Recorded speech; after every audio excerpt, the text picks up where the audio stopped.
Kita mulai aja. Sebelumnya, izinkan saya mengucapkan syukur pada Tuhan Yang Maha Esa karena atas nama beliau kita dapat melaksanakan kegiatan hari ini. Dari itu, sebelum kita mulai melakukan kegiatan hari ini, ada baiknya kita awali dengan doa. Untuk itu, berdoa dipersilakan. Berdoa selesai. Sebelumnya, izinkan saya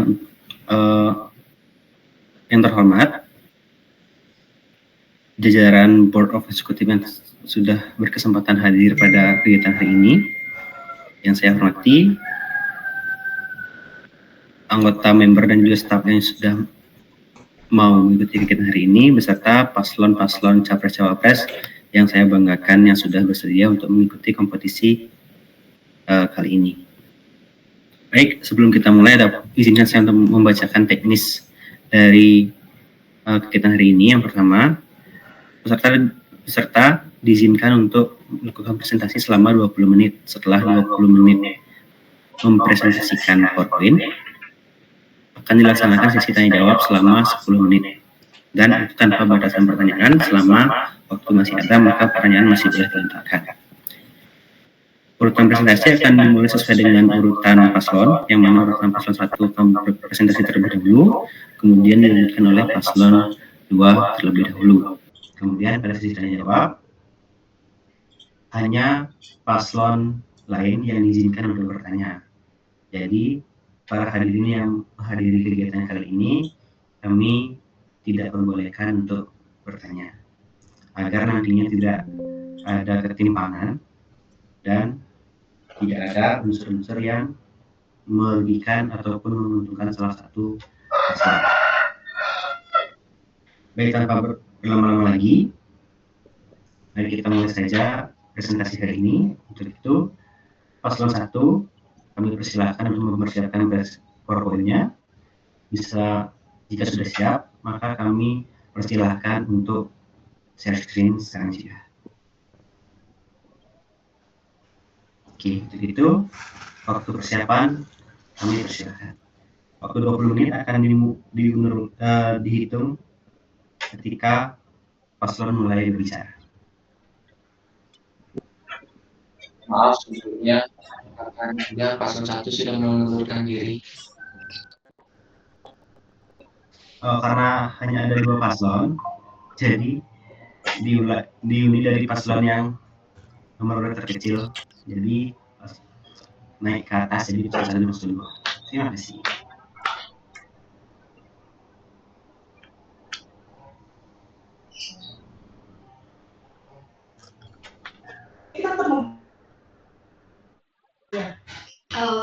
Maaf Kak, namun ada beberapa dari kami yang belum kami ubah ke nomor urut ya, karena dari kami juga baru tahu ternyata naik dari nomor yang terkecil, bukan pasangan yang 03 naik ke 01. Itu apakah kita bisa tetap 02 ya Kak?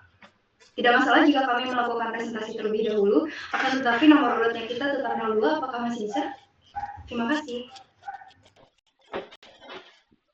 Ya, saran dari kami juga gitu, lebih baik 01 di kotak kosongan saja dan kembali seperti awal 02 dan 03. Baik, kalau memang seperti itu keputusan masing-masing paslon, maka kami persilahkan.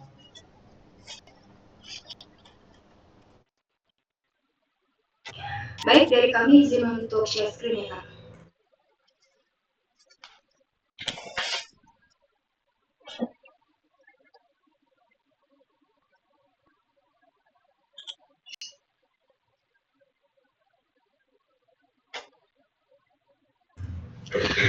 Hai semua, selamat siang. Kenalin aku Alia sebagai kandidat presiden nomor 2. Sebelumnya aku ucapin terima kasih karena telah meluangkan waktu untuk hadir di presentasi ini. Pada kesempatan kali ini, kami akan membahas mengenai satu topik, yaitu manajemen limbah ketika sistem gagal mengelola sampah. Masalah ini mungkin terlihat sangatlah mendasar, tetapi ketika dulu lebih jauh, ternyata masalah ini adalah isu dengan tingkat urgensi yang tinggi dan dampak yang sangat fatal jika terus dibiarkan. Sistem pengelolaan limbah yang tidak efektif bukan hanya menjadi ancaman bagi lingkungan, tetapi juga bagi kesehatan kita sebagai manusia, ekosistem, dan juga keberlanjutan sumber daya kita. Melalui presentasi ini, saya dan kandidat vice saya akan menjelaskan lebih jauh mengenai penyebab, dampak, dan strategi yang dapat kita lakukan untuk mengatasi masalah ini. Selanjutnya, saya akan menjelaskan mengenai peta konsep yang akan menjadi panduan dalam presentasi ini. Pertama, kita akan membahas identifikasi masalah, yaitu yang menjadi faktor-faktor penyebab kegagalan sistem pengelolaan limbah. Setelah itu, kita akan melihat dampak dari masalah ini, mulai dari pencemaran lingkungan hingga ancaman terhadap kesehatan manusia. Selanjutnya, kita akan menguraikan solusi apa sih yang dapat kita lakukan sebagai individu untuk membantu mengurangi masalah ini. Dan yang terakhir, apa peran SRI sebagai komunitas. Tentunya tidak lengkap rasanya jika kami langsung memulai presentasi tanpa melakukan perkenalan terlebih dahulu. Perkenalkan, kami adalah tim yang terdiri dari 3 orang, yaitu ada saya sendiri, Alia Kusuma, sebagai kandidat Presiden SRI 2025. Lalu di sini ada Anika sebagai kandidat Vice Presiden SRI 2025. Dan yang terakhir ada rekan saya Alicia sebagai kandidat General Secretary SRI 2025. Materi akan dibuka oleh rekan saya Anika. Untuk waktu dan tempatnya saya persilakan.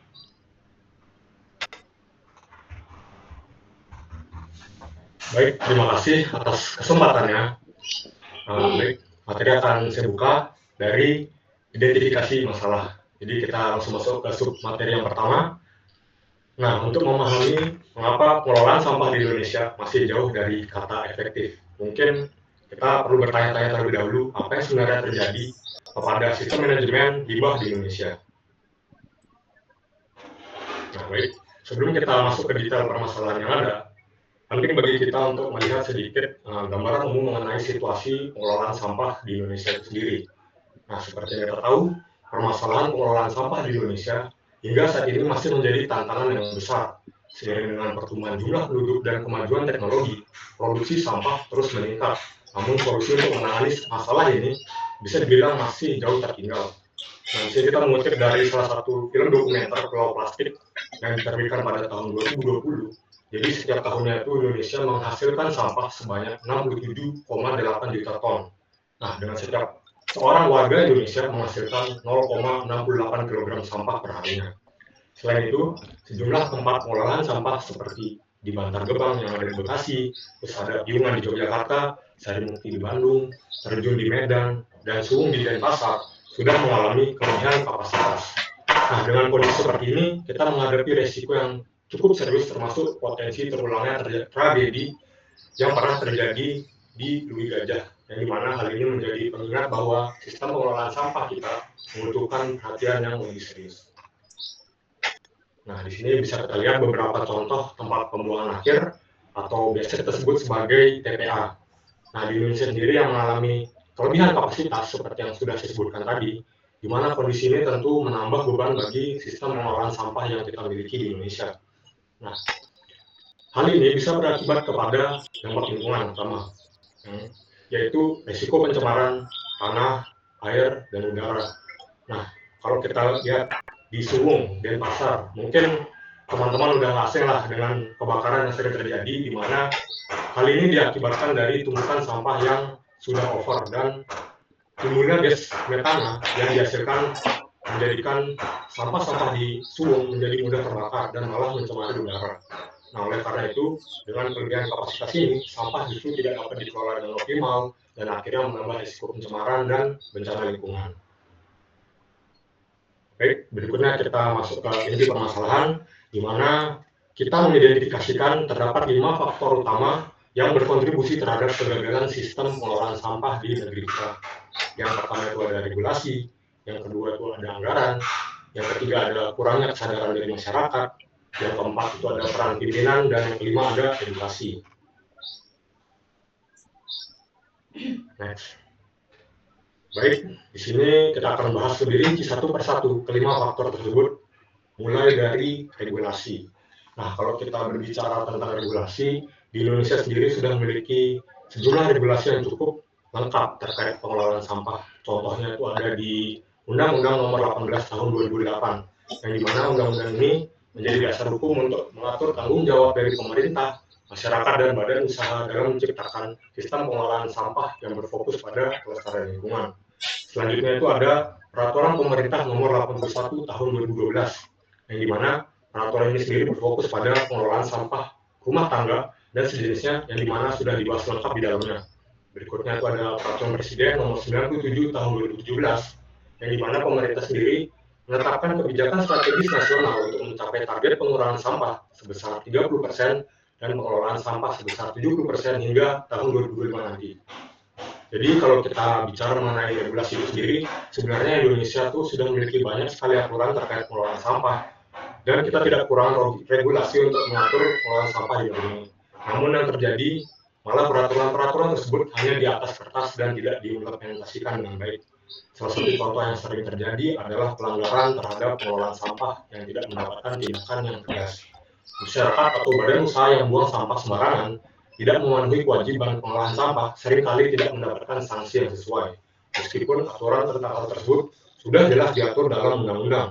Nah, hal ini menunjukkan bahwa meskipun regulasi kita sudah ada, tapi tanpa adanya pengawasan yang ketat dan penegakan hukum yang tegas, peraturan-peraturan ini tidak memberikan dampak yang cukup signifikan lah bagi perbaikan sistem pengelolaan sampah di Indonesia.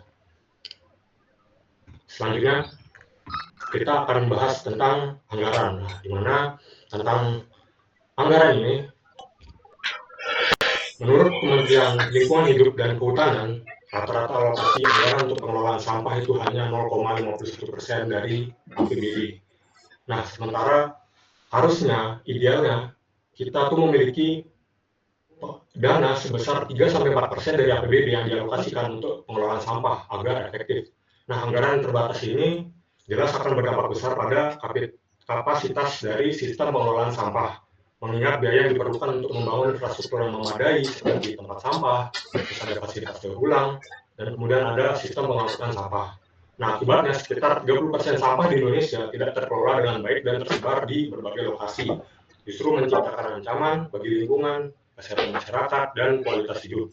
Nah, oleh karena itu, penting untuk kita meningkatkan alokasi anggaran untuk pengelolaan sampah agar masalah ini dapat ditangani dengan lebih efektif. Next. Nah, baik, berikutnya ini ada kurangnya kesadaran dari masyarakat.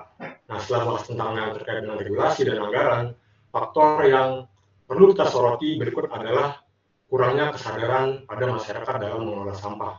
Meskipun sudah ada peraturan yang mengatur pengelolaan sampah, masalah yang sering muncul adalah kurangnya pemahaman dan kepedulian dari masyarakat itu sendiri terhadap pentingnya memilah sampah dan dampaknya terhadap lingkungan. Kita juga seringkali menemukan kebiasaan masyarakat yang mencampur sampah tanpa memilah dan malah membuang sampahnya sembarangan, yang kemudian diperparah kembali dengan sikap dari masyarakat yang sangat acuh terhadap pengelolaan sampah sehingga memperburuk kondisi pengelolaan sampah di Indonesia. Selanjutnya adalah faktor dari peran pimpinan atau peran pemimpin, di mana dalam pengelolaan sampah ini bisa dibilang sebagai penggerak yang utama yang memastikan implementasi kebijakan yang efektif dan mempercepat proses pengelolaan sampah yang berkelanjutan melalui koordinasi dan kolaborasi. Jadi seorang pemimpin itu harusnya dapat mendorong berbagai pihak, baik pemerintah, masyarakat, maupun dari sektor swasta, agar bisa bekerja sama dalam mengatasi pengelolaan sampah ini. Namun kalau kita lihat di lapangan secara langsung, masih jarang pemimpin yang memiliki fokus di bidang ini atau di isu ini. Jadi banyak pemimpin yang belum mengutamakan pengelolaan sampah dalam kebijakan jangka panjang mereka. Padahal isu sampah ini bisa dibilang cukup penting lah agar menciptakan sistem yang lebih efisien dan ramah lingkungan. Nah, tanpa komitmen kuat dari pemimpin juga, pengelolaan sampah bakal sulit untuk mencapai hasil yang maksimal. Oleh karena itu, diperlukan peran aktif dari pemimpin dalam meningkatkan kapasitas pengelolaan sampah, baik melalui kebijakan yang jelas maupun alokasi anggaran yang sudah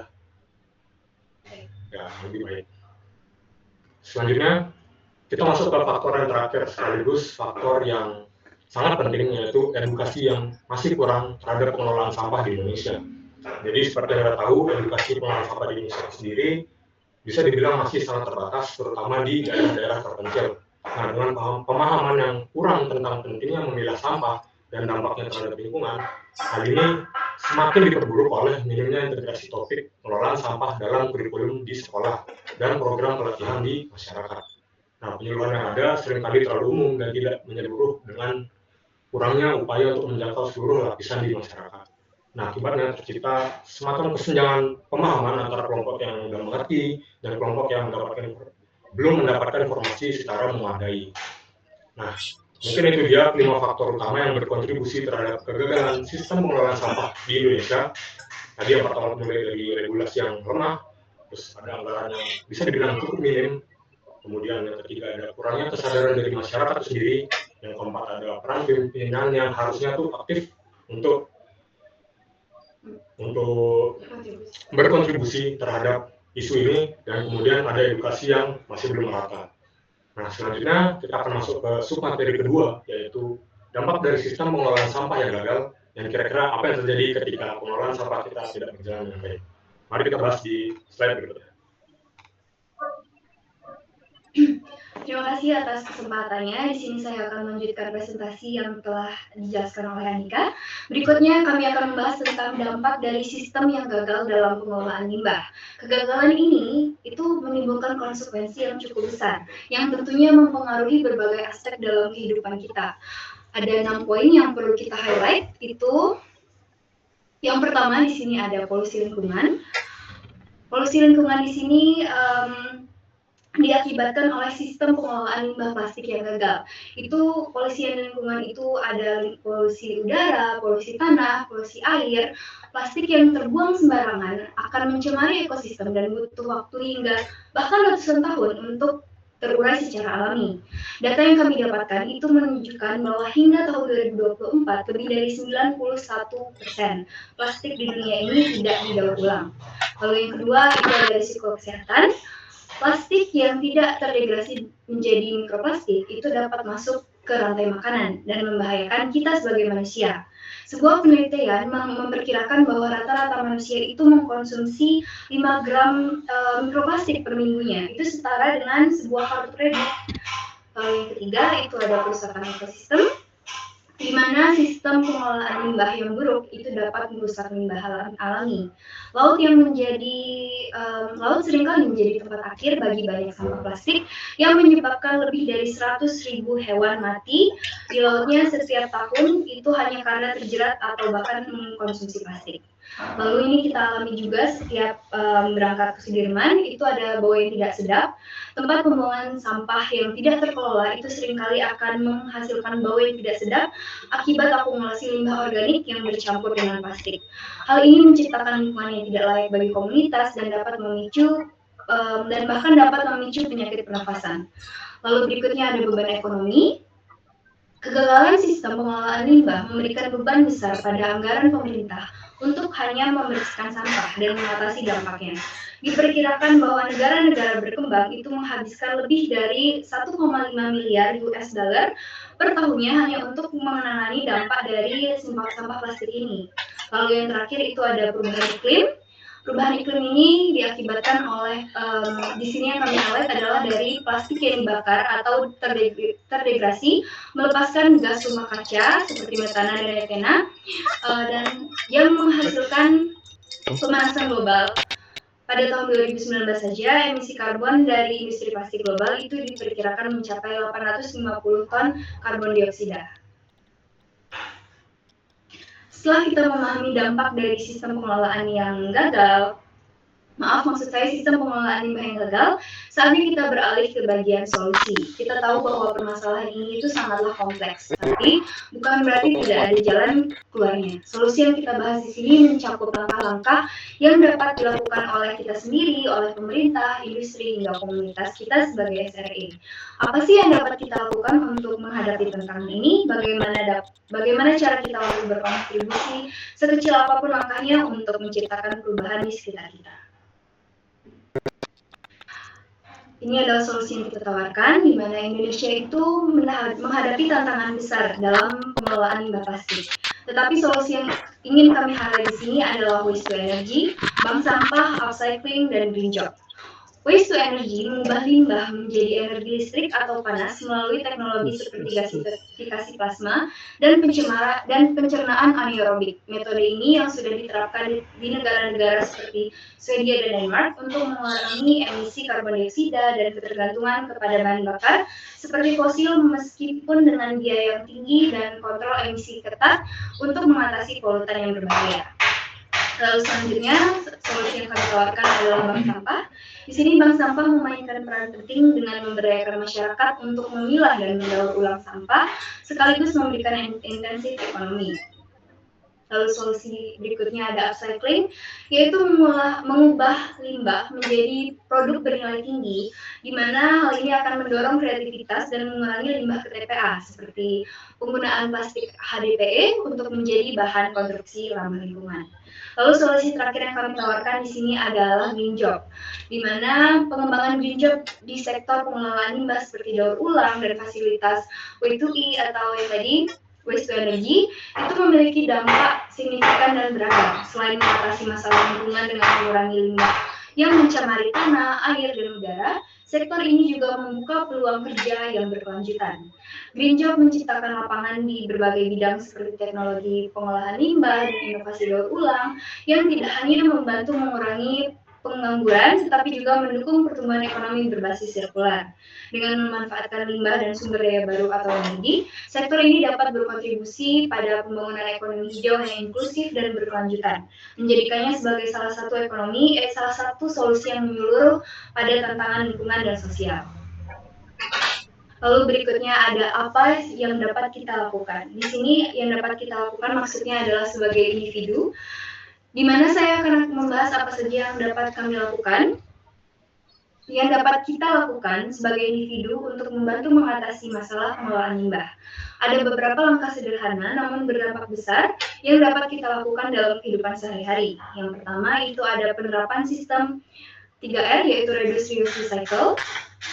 Dengan mengurangi penggunaan barang sekali pakai, menggunakan kembali barang yang masih layak, serta mendaur ulang limbah, kita dapat mengurangi jumlah sampah yang berakhir di tempat pembuangan akhir. Yang kedua itu ada mengurangi penggunaan plastik, terutama plastik sekali pakai, yang merupakan salah satu penyumbang pencemaran lingkungan. Nah, kita bisa mulai dengan membawa tas belanja sendiri, nggak usah beli aqua lagi, beli pakai tumbler aja yang bisa kita isi ulang, dan juga mengurangi penggunaan sedotan plastik. Lalu yang ketiga itu ada meningkatkan kesadaran terhadap pengelolaan sampah.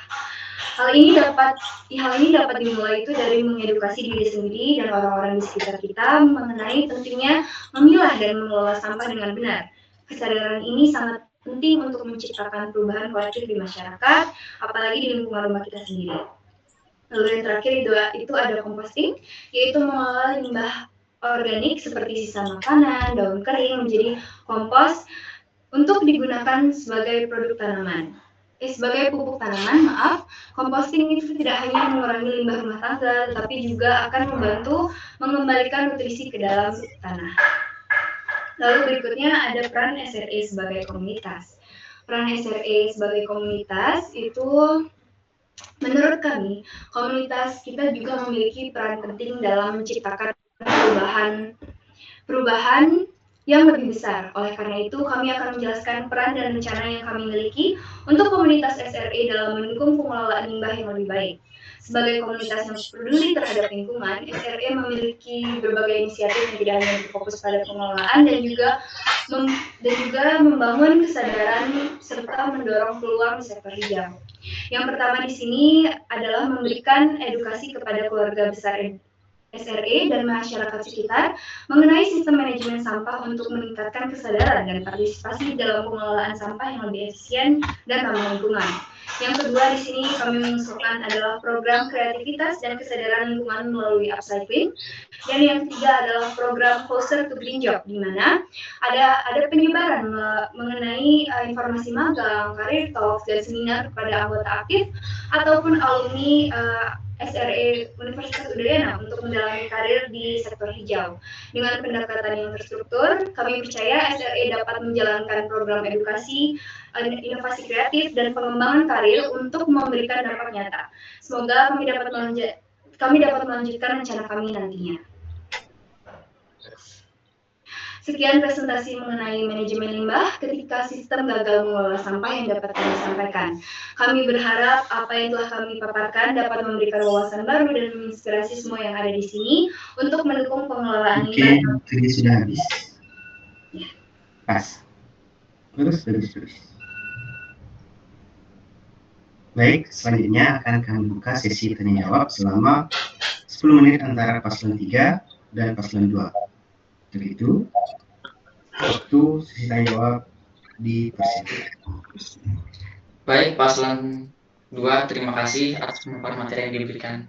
Namun di sini kami ingin mention ada beberapa yang perlu kita pertanyakan.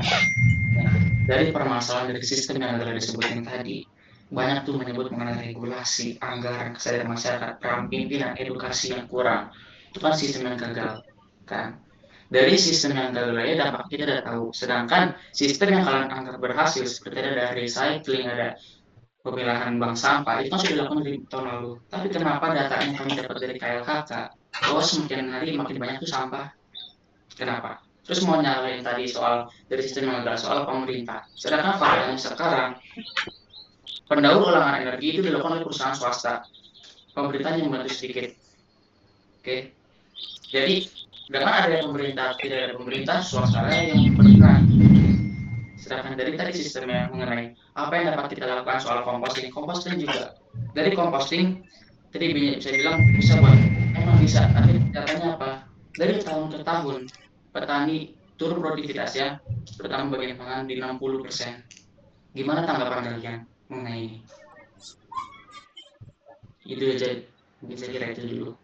Terima kasih. Baik, saya izin bertanya kepada pihak penyelenggara, itu adakah waktu yang diberikan bagi kami untuk berdiskusi itu berapa menit ya? Sesi diskusi hanya berlangsung selama 10 menit. Silakan maksimalkan waktu yang ada. Jika kalian berdiskusi terlalu lama, maka semakin sedikit waktu kalian untuk menjawab. Baik, kami izin untuk berdiskusi selama 1 menit.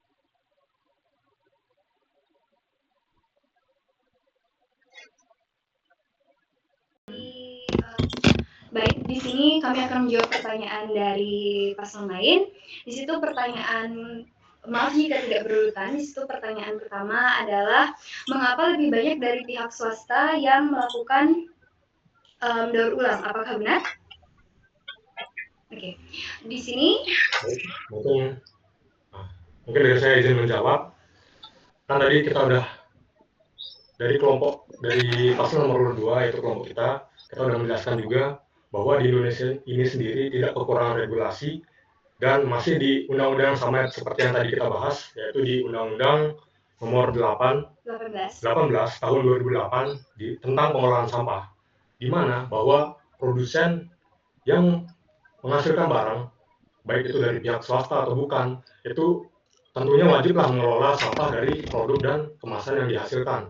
Nah, hal ini juga termasuk mengurangi limbah dari proses yang mereka produksi dan menarik kembali produksi yang sudah tidak bisa digunakan dan harus didaur ulang. Mungkin sekian. Itu untuk pertanyaan yang pertama.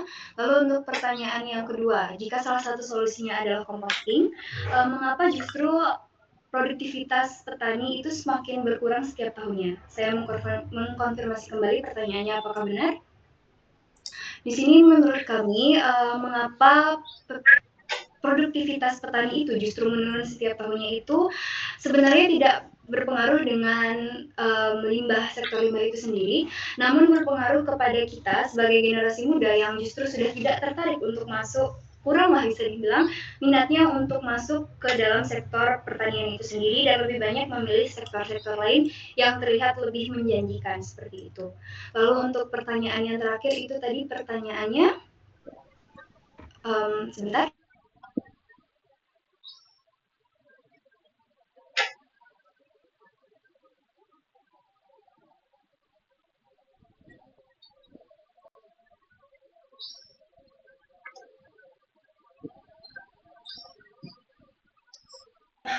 Baik, izin mengkonfirmasi untuk pertanyaan yang terakhir mungkin bisa diulang oleh paslon yang lain. Baik, akan saya ulang mengenai tadi seperti yang udah kalian apa yang udah kalian paparin soal reuse, recycle, sama satu lagi siapa tadi?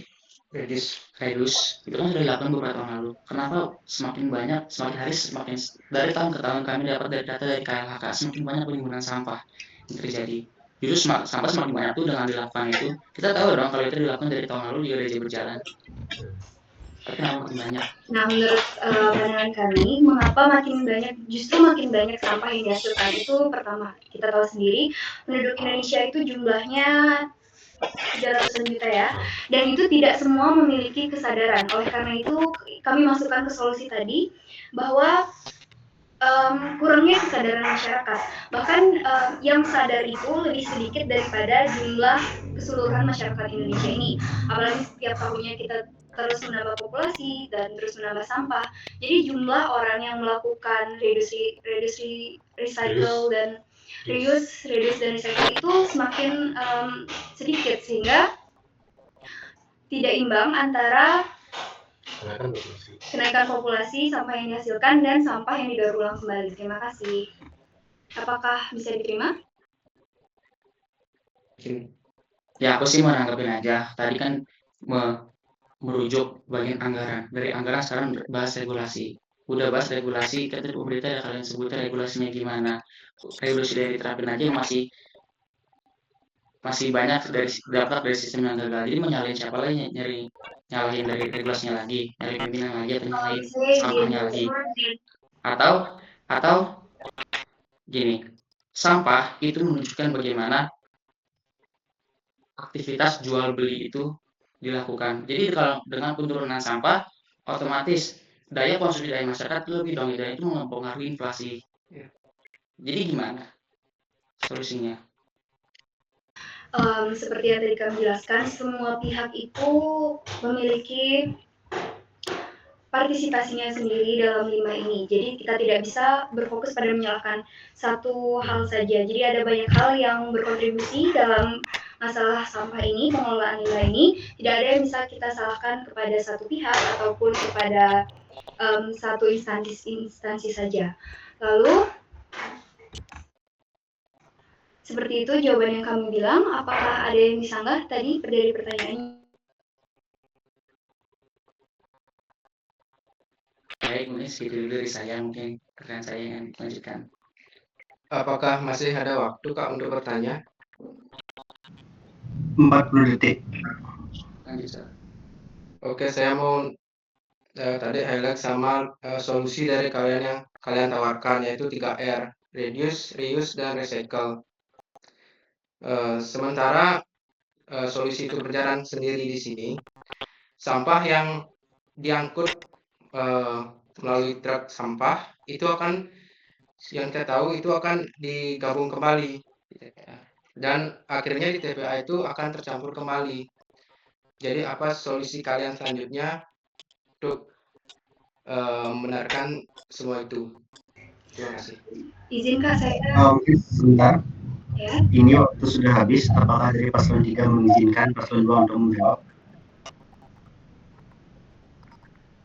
Izinkan satu pertanyaan saja. Baik, silakan. Dari yang tadi itu, yang kita pertanyaannya adalah bukankah sampahnya akan tercampur kembali? Itu menurut kami, yang kami lakukan reduce, reuse, recycle itu adalah pengurangan dari sampahnya, di mana kita bisa memanfaatkan lagi sampah-sampah yang masih bisa digunakan. Seperti itu. Apakah ada sanggahan?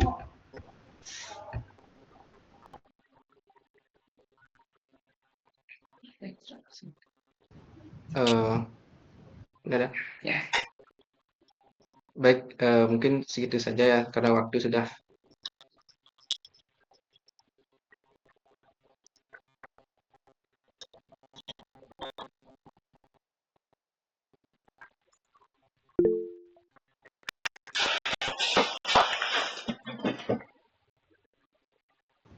Baik, terima kasih. Itulah tadi sesi tanya jawab dari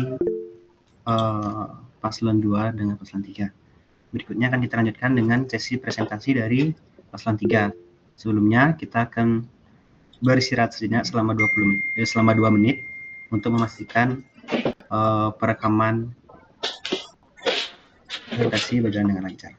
Oke, untuk itu kita akan mulai presentasi paslon 3 di pukul 13.52. Terima kasih. Lanjutkan mengenai analisis polusi udara di Bali. Mungkin saya, Silas Stevinus selaku Capres, akan mempresentasikan ulang mengenai analisis polusi udara di Bali. Saya Silas Stevinus, calon presiden SRI Universitas Udayana nomor urut 3 bersama rekan saya. Perkenalkan, saya Agung Suryanata sebagai calon wakil presiden SRI Universitas Udayana. Oke, baik, akan kami lanjutkan. Nah, bagaimana tanggapan kalian mengenai ini? Bali masuk daftar tak layak dikunjungi. Bahkan urutan pertama dari 15 di situs Fodor's Travel. Bali yang katanya dengan julukan Pulau Dewata, dengan surga dunia, dengan banyak tempat instagramable, dengan tempat estetik, lalu masuk dengan tempat tak layak dikunjungi. Urutan pertama lagi dari 15 di situs Fodor's Travel. Nah, lalu kami menyimpulkan bahwa ada satu permasalahan di Bali yang sangat terlihat, yaitu dari sumber pencemaran udara. Nah, sumber pencemaran udara dapat dibedakan dalam 4 kelompok, yang seperti tadi saya telah tunjukkan. Banyak ada dari sumber bergerak, ada sumber bergerak spesifik, ada sumber tidak bergerak, dan sumber tidak bergerak spesifik. Sudah saya jelaskan tadi. Yaitu sumber bergerak, yaitu sumber yang tidak tetap pada suatu tempat yang berasal dari kendaraan bermotor. Ada sumber bergerak spesifik, yaitu sumber tidak tetap pada suatu tempat yang berasal dari kendaraan kereta api, pesawat terbang, kapal laut, dan kendaraan berat lainnya. Lalu yang ketiga, ada sumber tidak bergerak, yaitu sumber emisi yang tetap pada suatu tempat. Contohnya pabrik-pabrik. Dan ada sumber tidak bergerak spesifik, yaitu sumber emisi yang tetap pada suatu tempat yang berasal dari pembakaran hutan dan pembakaran sampah. Oke. Dari dua ini, kita di sini dapat lihat bahwa sumber transportasilah yang menjadi kendala utama dalam menyumbang polutan yang ada di udara, yaitu dari sumber bergerak dan sumber bergerak spesifik. Oke. Ini kualitas udara di Bali. Nah, datanya. Kita bisa lihat dari kualitas udara yang ada di Bali, itu kualitas udara itu ditentukan berdasarkan standar ISPU atau Indeks Standar Pencemaran Udara, atau bisa disebut juga dengan AQI, yaitu Air Quality Indicator. Jika dalam kondisi baik, tingkat kualitas udara tidak memberikan efek buruk bagi kesehatan manusia dan juga lingkungan sekitar, dan juga tidak berpengaruh buruk pada estetika bangunan. Dapat kita lihat level IQI, Air Quality Indicator, itu dapat digolongkan menjadi 6 level. Yang pertama, level good atau bagus. Kedua, moderate. Selanjutnya, unhealthy for sensitive group, unhealthy, very unhealthy, dan yang terakhir itu hazardous. Jika kita lihat pada Provinsi Bali sendiri, itu setiap daerah mempunyai level AQI yang berbeda-beda. Ada yang paling baik yaitu pada Kabupaten Buleleng dengan poin 6 dalam kualitas good, dan Jimbaran poin 11, Sukasada poin 44. Sedangkan yang hampir mendekati level moderate yaitu ada Semarapura dan Badung dengan IQI sebesar 48 dan 49. Sedangkan Kota Denpasar sendiri yang padat penduduk itu mempunyai nilai 91. Ini tentunya sangat mendekati level IQI di unhealthy for sensitive group. Tentunya ini bagi kesehatan itu tidak baik bagi penderita asma maupun gejala pernapasan yang lain-lain. Ditinjau dari sumber kualitas udara di Bali,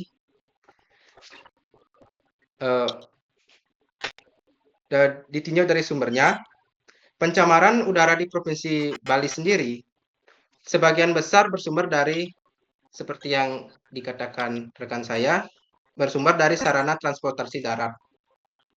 Antara lain, jumlah pembelian kendaraan terus meningkat, sedangkan tidak seimbang dengan pertambahan panjang jalan dan perbaikan kondisi jalan.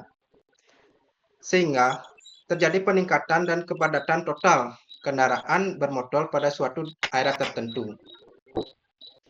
Yang kedua itu biaya pemeliharaan kendaraan yang tinggi. Biaya pemeliharaan kendaraan yang tinggi ini mengakibatkan motor jadi tidak terawat secara teratur. Dengan motornya tidak terawat secara teratur, maka pembakaran pada bahan bakar minyak akan menjadi tidak sempurna. Yang terakhir itu jalur hijau yang kurang untuk menyerap emisi. Jalur hijau yang dimaksud ini adalah pepohonan yang berada pada ruas jalan untuk mengurangi emisi karbon dioksida ataupun karbon monoksida yang dihasilkan dari kendaraan bermotor konvensional. Bila dilihat dari sumber pencemarannya, pencemaran udara di Provinsi Bali sebagian besar diakibatkan karena kendaraan bermotor konvensional yang berbahan bakar minyak, di mana kendaraan bermotor terus mengalami peningkatan pada tahun 2015. Jumlah kendaraan bermotor di Provinsi Bali sebanyak pada 2017 sebanyak 3.505.984 unit dan terus bertambah hingga saat ini pada 2018 menjadi 3.907.094 unit. Dampak polusi udara ini bagi kesehatan ada bermacam-macam. Antara lain yaitu ISPA atau infeksi saluran pernapasan atas. Yang kedua, gangguan ekosistem, gangguan jantung yang tentunya ini sangat serius. Gangguan ibu hamil, gangguan kesehatan mental, dan gangguan otak. Nah, bisa dilihat dari sebelum datanya udah disajikan bahwa kendaraan bermotor lah yang menjadi sumber masalah utama. Karena apa? Bahan bakar transportasi hampir semuanya berasal dari olahan minyak bumi yang merupakan sumber daya alam tak terbarukan. Bisa dilihat di sini bahwa terdapat kilang yang mengelola lalu disalurkan ke pom-pom terdekat, SPBU terdekat, lalu disalurkan ke pengendara-pengendara kendaraan bermotor lainnya. Oke. Apa sih yang harus dilakukan? Nah, yang harus dilakukan itu mengurangi jumlah kendaraan bermotor dengan menerapkan pajak progresif. Itu dilakukan oleh pemerintah. Terus mengurangi jumlah kendaraan bermotor dengan mengefektifkan penggunaan angkutan umum, memberlakukan rekayasa lalu lintas, menambah jumlah taman kota ataupun hutan kota. Nah, pemerintah juga sudah mengeluarkan regulasi mengenai zat gas emisi yang boleh dikeluarkan, yang boleh beroperasional, yang mana yang tidak. Di mana itu sekarang sudah diatur dalam regulasi pemerintah. Namun, hal itu tentunya tidak cukup ya. Namun, dengan diberlakukan ini setidaknya mengurangi dan menekan dari polusi yang ada di udara saat ini. Oke. Lalu kita punya satu keuntungan. Keuntungannya itu apa? Produksi bahan bakar kendaraan semakin menipis. Kita bisa dilihat bahwa banyak desas-desus isu-isu bahwa cadangan minyak kita semakin tipis. Dan itu sebanding lurus dengan harga yang ditetapkan untuk konsumsi masyarakat menjadi lebih mahal. Banyak kan sekarang orang ngantri Pertalite, ngantri Pertamax, pada ngantri gila-gilaan. Karena apa? Karena produksi makin tipis, harga juga mahal. Hal itulah yang mendorong kita untuk menciptakan solusi untuk kedepannya. Yaitu dengan apa? Dengan nama ini, motor listrik. Dengan motor listrik, semuanya yang tentu kita tahu. Dengan tadi berkurangnya jumlah minyak yang ada di cadangan yang ada di bumi, itu mendorong kita untuk menggunakan motor listrik. Karena apa? Motor listrik ini energinya itu tak terbatas, yang artinya motor listrik itu dapat berulang. Contohnya apa? Contoh kita dapat motor listrik itu bisa kita dapatkan dari energi panel surya, dari hydropower, dan lain-lainnya. Banyak energi sumber daya alam terbarukan yang bisa kita manfaatkan untuk memproduksi listrik untuk mencas motor listrik yang outputnya motor listrik itu lebih kecil daripada motor konvensional untuk menyumbang gas emisi karbon polutan di udara. Nah, kenapa sih harus motor listrik? Kenapa ada motor lain yang lebih efisien? Motor listrik juga efisien sekarang. Gimana? Apa solusinya? Contoh, dengan di Carcas kita bisa mana aja. Oke, konsumsi rumah tangga di Indonesia itu sangat tinggi. Contoh di rumah sekarang ada kulkas, ada AC, ada TV. Itu rata-rata orang yang ngecas motor listrik pada ngejebret listriknya. Apa solusinya? Kita ada motor listrik dengan sistem swab. Jadi semuanya ini tentang keraguan mengenai motor listrik, mengenai listrik yang disediakan itu sudah di-provide oleh merek-merek yang udah beredar di Indonesia. Dan keuntungannya lagi motor listrik masih pajaknya rendah, motor listrik masih sedikit di Indonesia. Itulah yang akan kita genjot terus untuk penggunaan motor listrik. Nah, motor listrik ini tentunya mempunyai keunggulan, yaitu yang pertama tentunya menggunakan energi terbarukan. Jika motor konvensional umumnya memakai bahan bakar dasar minyak yang dihasilkan pada fosil, tentunya motor listrik ini sangat unggul. Dibanding itu, motor listrik tentunya menggunakan listrik. Yang kedua itu rendah karbon. Emisi yang dikeluarkan itu sangat rendah, teman-teman. Karbon dioksida dan karbon monoksida itu bahkan digolongkan sangat rendah, tidak mencapai motor konvensional seperti biasa. Perawatan juga sangat rendah. Perawatan motor listrik itu tidak seperti motor konvensional yang harus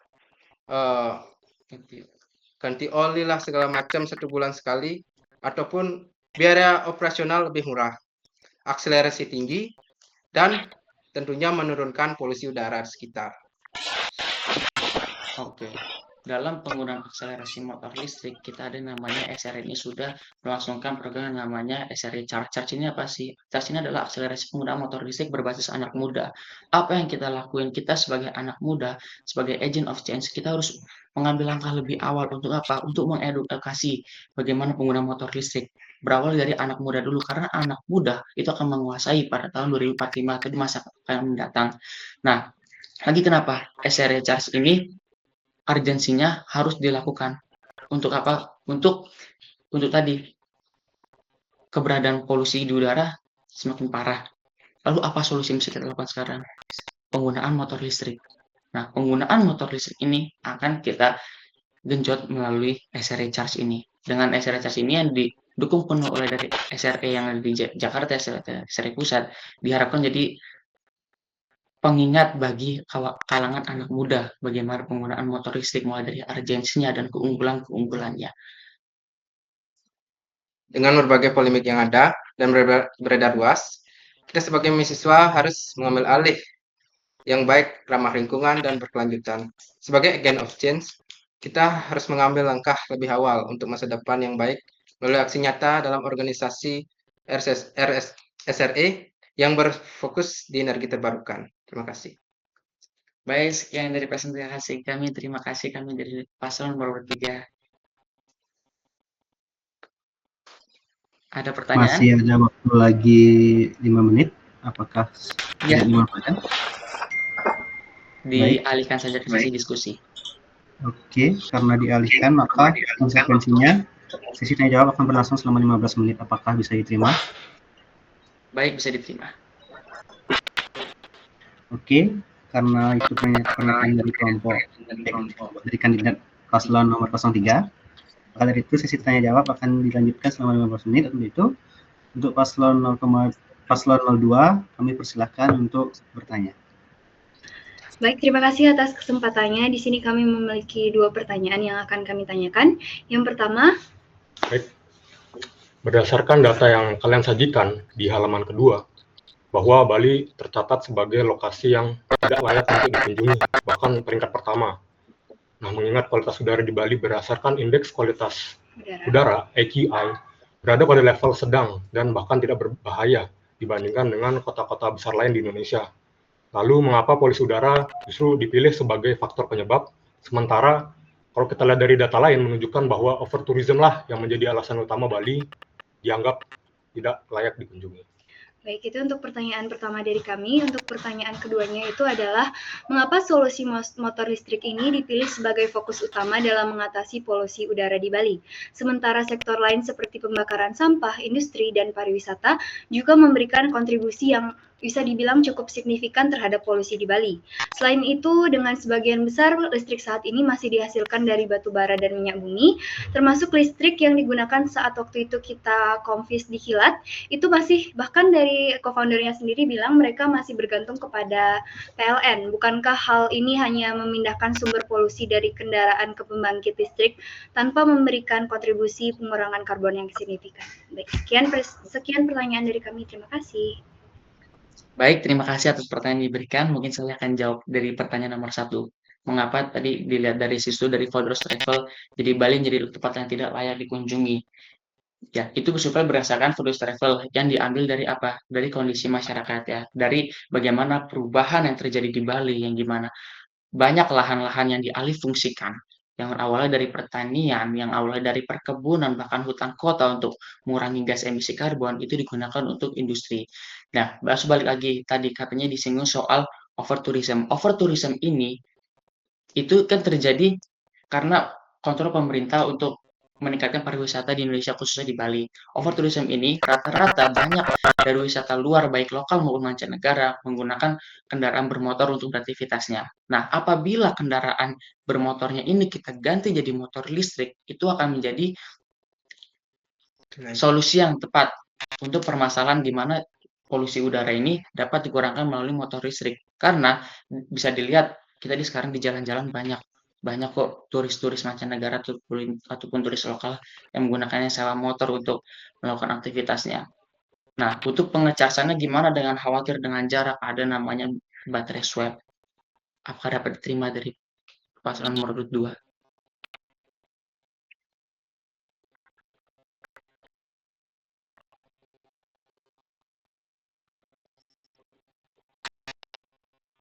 Bagaimana pasangan nomor 2? Aman? Baik, pertanyaannya dari kami itu tadi adalah, pertanyaan sanggahan dari kami adalah, lalu bagaimana solusi dari kalian untuk kan karena tadi overtourism kan masalahnya. Lalu bagaimana solusi dari kalian agar para wisatawan itu menggunakan motor listrik dibandingkan motor konvensional? Terima kasih. Permasalahannya bukan overtourism, tapi bagaimana mereka melakukan suatu perpindahan dari suatu tempat ke tempat lainnya menggunakan motor listrik. Itu bukan overtourism. Overtourism itu adalah pemerintah memajukan industri pariwisata di Bali, apalagi di Indonesia. Yang akan kami lakukan adalah kita pelan-pelan mulai dari komunitas anak muda. Karena apa? Anak muda yang akan memegang kunci di masa depan untuk melakukan segala industri apapun itu. Itu yang pertama, dari anak muda dulu. Kalau anak mudanya udah kita edukasi dengan baik, udah kita kenalin dengan gimana motor listrik itu yang melalui program PC Recharge, maka ke depannya regenerasi akan terus terjadi, generasi akan terus berganti. Jadi generasi kita yang udah sadar akan penggunaan motor listrik, yang akan menggunakan motor listrik masa depan, apalagi kita didukung tadi bahan-bahan minyak yang sudah semakin sulit untuk dicari, semakin sulit keberadaannya, itu yang mendorong dan menekan kita untuk penggunaan motor listrik secara efektif. Sekian jawaban saya. Maaf, kami merasa pertanyaan kami tidak dijawab. Di sini yang kami tanyakan adalah mengapa kalian memasukkan data tersebut bahwa Bali ini tidak layak, sedangkan dari data yang kami dapatkan itu alasannya Bali dianggap tidak layak itu overtourism. Tapi yang kalian bahas di sini adalah tentang motor listrik. Berarti kan dua hal yang berbeda seperti itu. Overtourism itu adalah outcome yang bisa kita lakukan, yaitu adalah pengendalian bagaimana turis ini dikendalikan.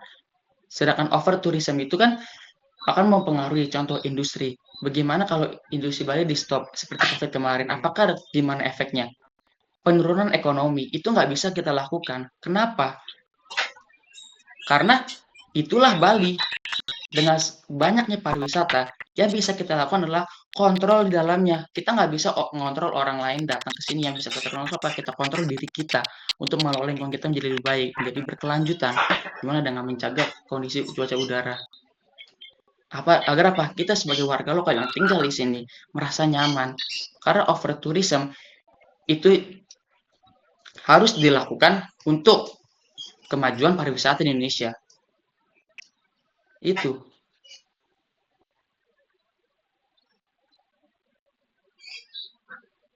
Apakah dapat terima? Baik, sebenarnya dari kami masih belum menjawab, tapi bisa dilanjutkan ke pertanyaan yang kedua saja untuk mempersingkat waktu. Terima kasih.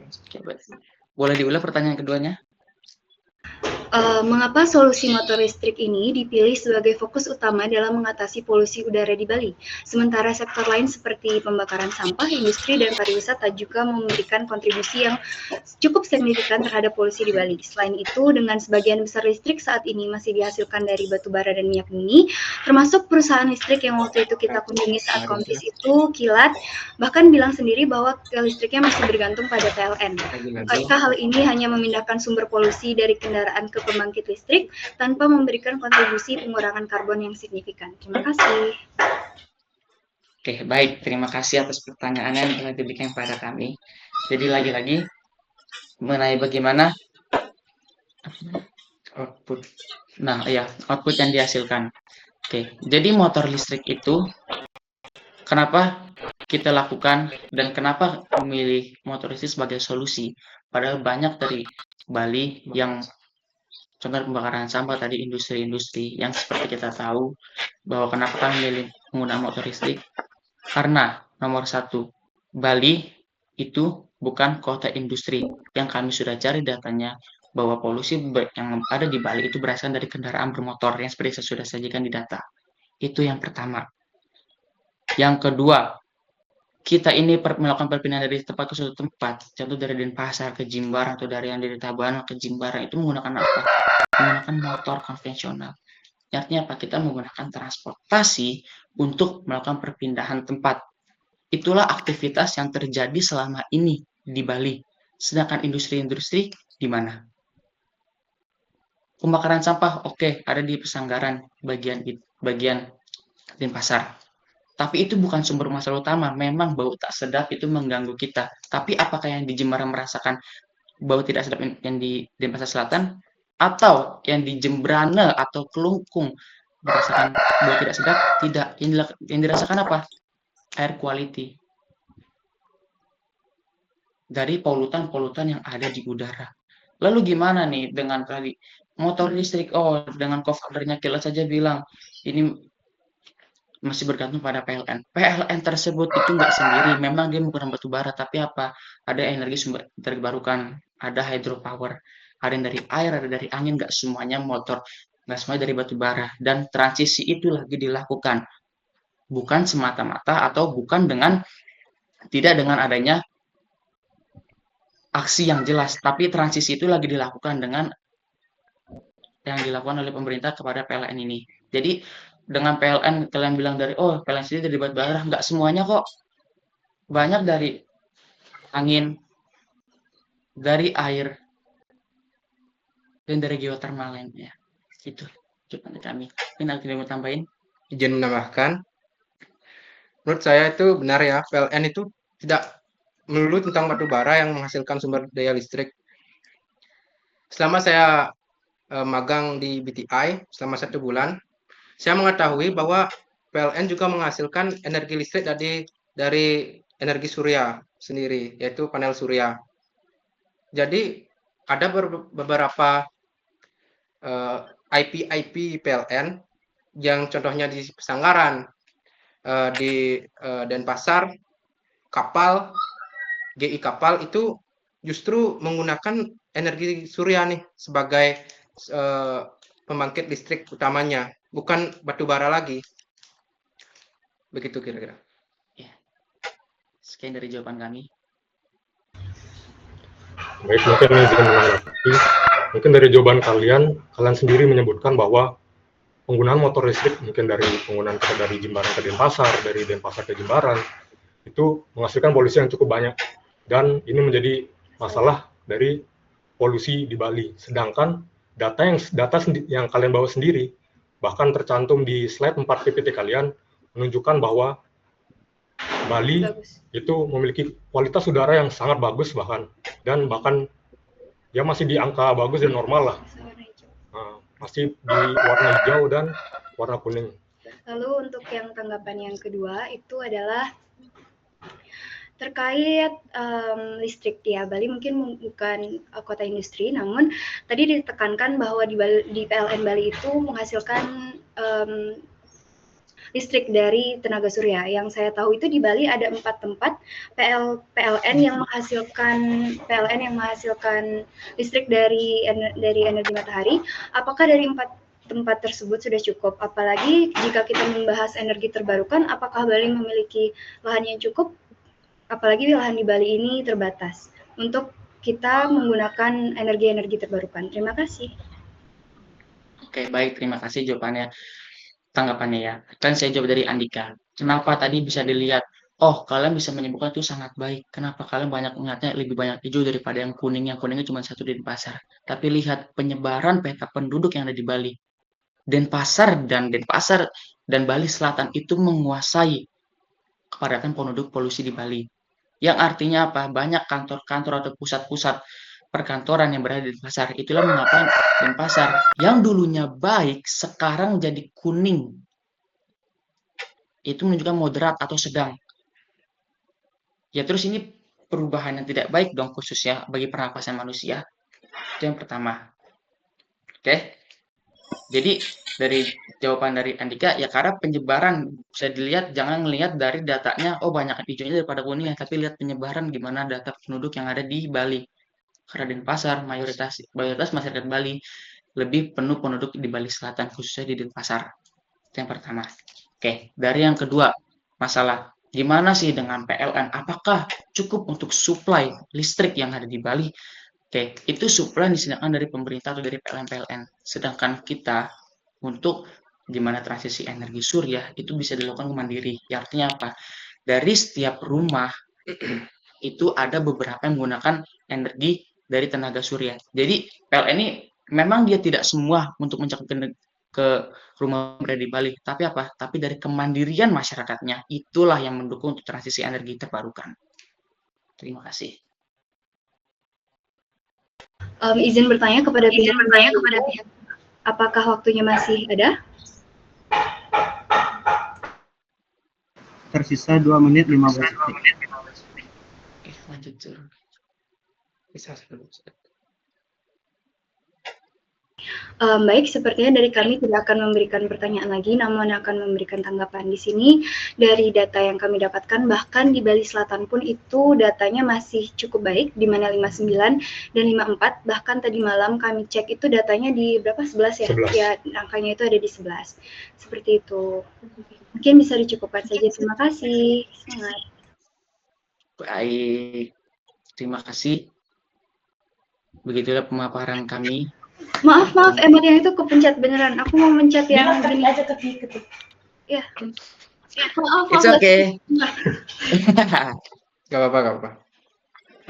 Baik, terima kasih atas presentasi kami. Kami ucapkan terima kasih.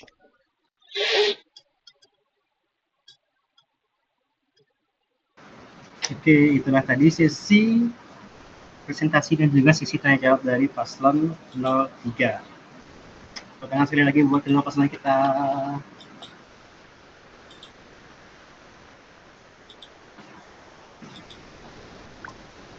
Oke, karena sesi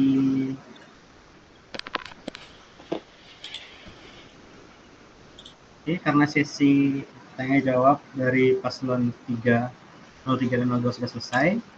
Dan sesi yang terakhir adalah sesi overview dari Presiden SRE 2024. Untuk itu, waktu dan kesempatan kami persilahkan.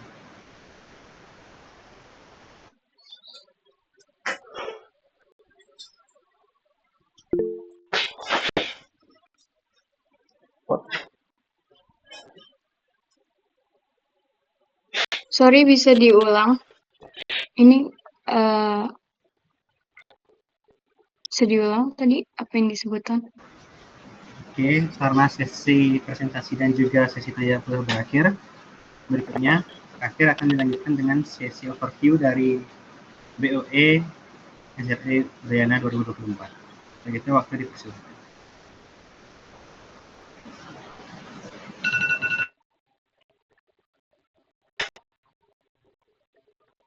Oke. Pertanyaan pertama ke paslon nomor 2 ya. Tadi kan disebutkan ada terkait permasalahan sampah dan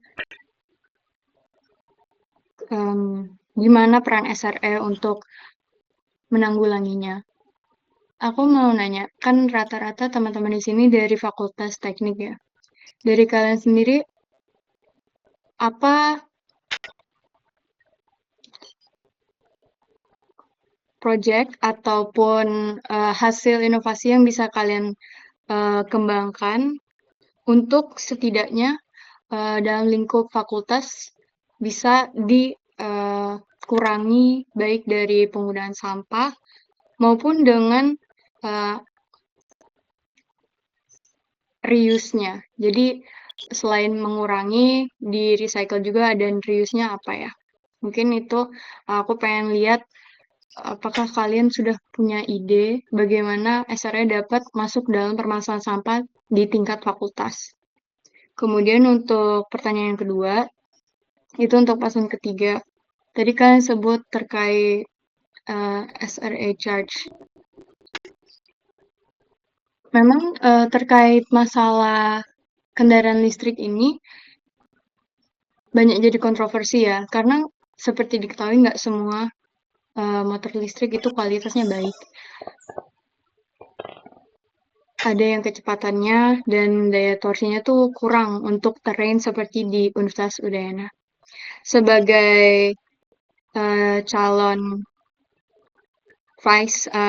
presiden dan vice presiden SRE Unut, apakah kalian memiliki suatu ide yang bisa dikembangkan juga yang berasal dari inovasi mahasiswa sendiri terkait kendaraan, entah kendaraan listrik atau kendaraan seperti hydrogen fuel cell dan lain sebagainya. Terima kasih.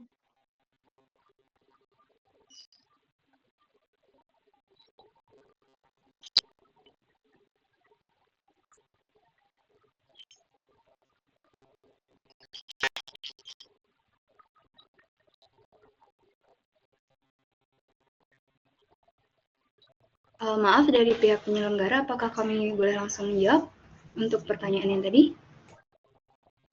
Dipersilahkan. Baik Kak Nabil, terima kasih atas pertanyaannya. Di sini kami tadi sudah menjelaskan bahwa dari kami itu ada program untuk upcycling. Di sini apa yang bisa kami lakukan untuk Fakultas Teknik, dan dari Fakultas Teknik ini yang kami ketahui itu bahwa di Fakultas Teknik itu sampah-sampahnya sudah dipilah, lalu tapi belum ada turun tangan dari mahasiswa untuk membeli dan mengolah sampah tersebut. Yang dapat kita lakukan itu adalah untuk membeli dan mengolah kembali sampah-sampah tersebut dalam program upcycling yang kita punya, yaitu adalah program yang mengolah kembali suatu sampah itu menjadi sesuatu yang memiliki value dan nilai jual seperti itu. Terima kasih Kak. Apakah ada sanggahan? Upcycling kan banyak ya. Kalian memangnya mau upcycling apa dan kira-kira dengan jenis sampah yang ada di fakultas cocoknya dikembangkan menjadi produk apa?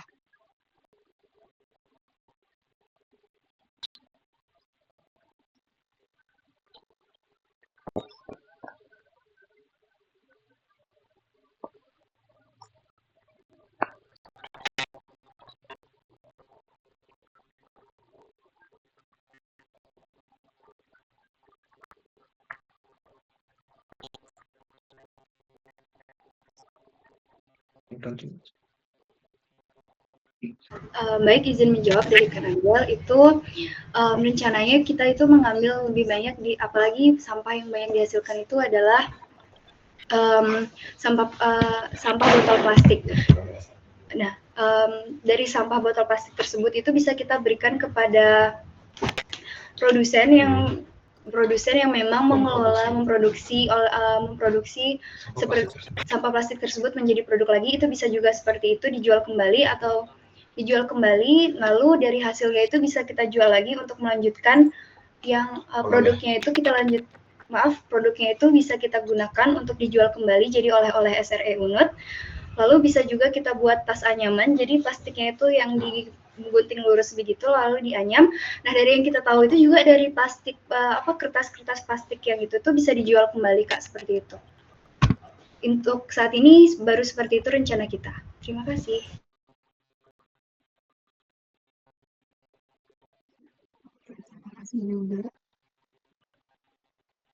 Dilanjut ke ke paslon berikutnya karena keterbatasan waktu ya. Baik, akan saya jawab mengenai pertanyaan Kak Nabil, gimana dengan kondisi motor listrik yang menyesuaikan dengan kondisi perbukitan di Universitas Udayana. Ya, seperti kita tahu, motor listrik itu memiliki torsi yang lebih besar daripada motor konvensional. Itu pertama.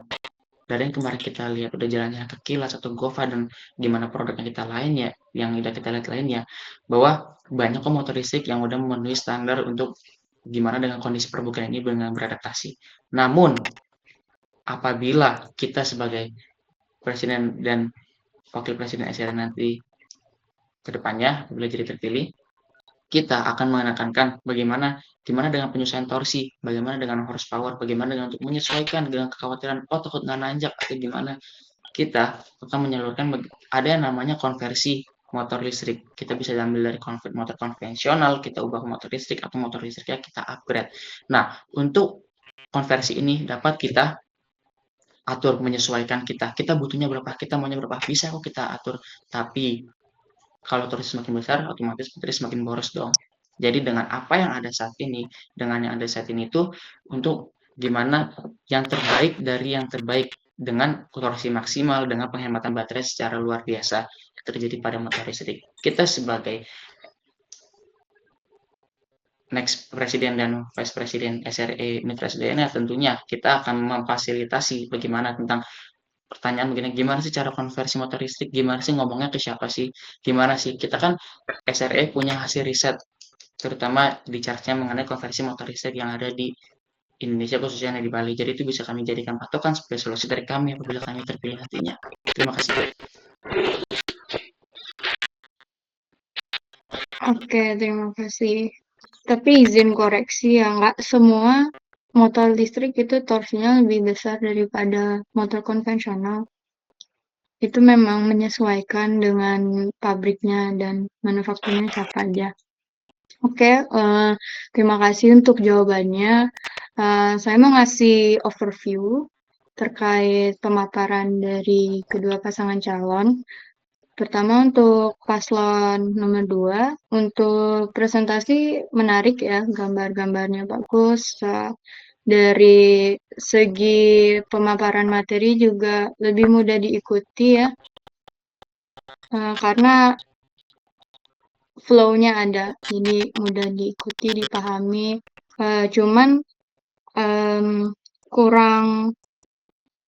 kurang banyak aja dijelaskan dari bagian kayak yang tadi upcycling dan kurang real, nyata untuk apa yang bisa kalian lakukan. Tetapi tetap apresiasinya, terima kasih, udah bagus slides-nya. Untuk paslon yang kedua, kurang lebih ada yang kendala pas di awal terkait pemaparan slide, tetapi untuk isi lebih teknis ya, lebih teknikal. Cuman untuk dalam pemaparannya memang banyak yang terkesan tersendat-sendat, dan juga untuk penjawaban materinya, tadi saya penasaran sebenarnya nggak cuman apakah selain dari konversi dan dari SRE charge, apakah ada ide pengembangan lain? Tadi disebutkan research kan, sebenarnya pengen lebih ngulik lebih dalam apa kira-kira research yang bisa kalian lakukan. Tapi overall, good job untuk pasangan 2 maupun pasangan 3. Mungkin setelah ini bisa ya dibuka floor-nya ke teman-teman yang hadir di sini, dan silakan bertanya dan pastikan kalian menggunakan hak pilih kalian karena ini demi kemajuan organisasi kita, ada organisasi yang kita banggakan bersama. Oke, sekian.